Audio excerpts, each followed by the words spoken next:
Corona जैसी महामारी की वजह से तो पूरी विश्व के अर्थव्यवस्था पर इतना व्यापक असर देखने को मिल रहा है। बिहार में तो इसका और भी व्यापक असर होने जा रहा है। हम सब लोग देख रहे हैं कि बिहार के बाहर जो भी काम कर रहे हमारे प्रवासी मजदूर भाई थे या अन्य जो भी लोग थे, वे लोग अपनी नौकरियां छोड़कर, नौकरियों का तो स्कोप ही नहीं बचा, वह सब छोड़कर वापस प्रदेश आ गए हैं। हमें इस बात की खुशी है कि धीरे धीरे ही सही, लेकिन हमारे प्रवासी मजदूर भाइयों का और अन्य लोगों का बिहार में वापसी हो रही है।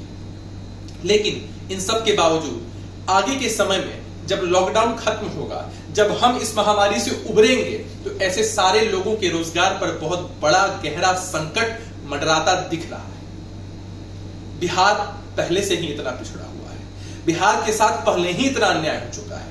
आदरणीय प्रधानमंत्री नरेंद्र मोदी जी ने 20 लाख करोड़ के पैकेज की घोषणा की है। हम देख रहे हैं, एनालाइज करने की कोशिश कर रहे हैं कि आखिर इस 20 लाख करोड़ रुपए में से बिहार के हिस्से में कितना आने वाला है, क्योंकि बिहार की जनता को सरकार के इस तरह के वादों पर भरोसा नहीं रह गया है। मित्रों, मैं आपको याद दिलाना चाहता हूं आरा की वो घटना जो विधानसभा चुनाव से पहले आरा में प्रधानमंत्री नरेंद्र मोदी जी ने बिहार की जनता के लिए 1.25 लाख करोड़ के पैकेज की घोषणा की थी। चुनाव का परिणाम एनडीए के पक्ष में नहीं आया, नीतीश कुमार जी के नेतृत्व में महागठबंधन की सरकार बन गई। शायद इस वजह से बिहार के साथ पक्षपातपूर्ण रवैया किया गया होगा कि घोषित 1.25 लाख करोड़ का पैकेज बिहार को नहीं मिला, नहीं दिया गया। अभी हाल में किसी आरटीआई एक्टिविस्ट ने भी इसकी पड़ताल करने की कोशिश की तो सब सामने यही आया कि केंद्र की सरकार और बिहार की सरकार ने इसके लिए कोई प्रयास नहीं किया है कि बिहार को इतना बड़ा राहत का पैकेज दिया जाए। एक बात को बहुत ध्यान से समझने की जरूरत है। नीतीश कुमार जी ने भले ही जनादेश का अपमान किया और दोबारा बीजेपी की गोद में जाके बैठ गए, लेकिन उससे कुछ फायदा बिहार को नहीं हुआ। उनकी पार्टी का विकास एक तरह से देख लिया जाए तो हो सकता है, लेकिन बिहार को जो 1.25 लाख करोड़ का पैकेज मिलना चाहिए था, वह 1.25 लाख करोड़ का पैकेज नहीं मिला। बिहार में कई वर्षों से विशेष राज्य के दर्जे की मांग हो रही है। हम सब भी नीतीश कुमार जी से कहना चाहते हैं कि अब बिहार को इसकी बहुत जरूरत है। छोड़िए पुरानी बातें, हम भी अपनी राजनीतिक प्रतिद्वंदिता भूलकर आपके साथ चलने को तैयार हैं। बिहार को विशेष राज्य का दर्जा दिलवाइए ही।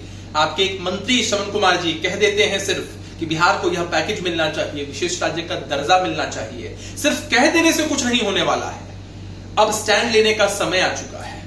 हमारे नेता आदरणीय उपेंद्र कुशवाहा जी ने आपको चिट्ठी लिखी थी कल। उस चिट्ठी में सिलसिलेवार ढंग से बताया था कि अगर आपकी सरकार के पास विजन नहीं है, चिंता की बात नहीं है, हम आपको राय देने के लिए तैयार हैं। हमारे नेता आदरणीय उपेंद्र कुशवाहा जी ने सिलसिलेवार ढंग से समाज के हर एक वर्ग, हर एक तबके के लोगों की आर्थिक और माली हालत को देखते हुए आपको माइक्रो लेवल पर सुझाव दिया था।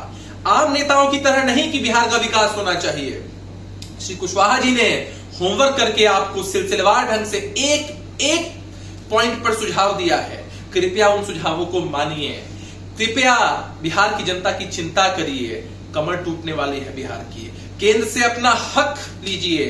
अब समय है कि आपकी सरकार यहां भी है और केंद्र में भी है। हम भी आपके साथ खड़े रहेंगे। पूरा विपक्ष, पूरा जनमानस आपके साथ खड़ा रहेगा। बिहार को विशेष राज्य का दर्जा दिलवाइए। बिहार के हिस्से का जो पैकेज है वो पैकेज दिलवाइए, अन्यथा आने वाले समय में बिहार की बड़ी बदहाल स्थिति होने वाली है और हमें इसकी बड़ी चिंता है। बिहार के आधुनिक अस्पतालों में से एक NSMCH multi speciality 350 bedded hospital, अनुभवी डॉक्टर एवं ट्रेन्ड पैरामेडिकल स्टाफ, विश्व स्तरीय सुविधाओं के साथ अत्याधुनिक ऑपरेशन थिएटर, ICU, NICU, निशुल्क OPD परामर्श, 24 घंटे इमरजेंसी सर्विसेज और जटिल गर्भावस्था का इलाज। Netaji Subhash medical college and hospital, Amhara, Bihta, Patna.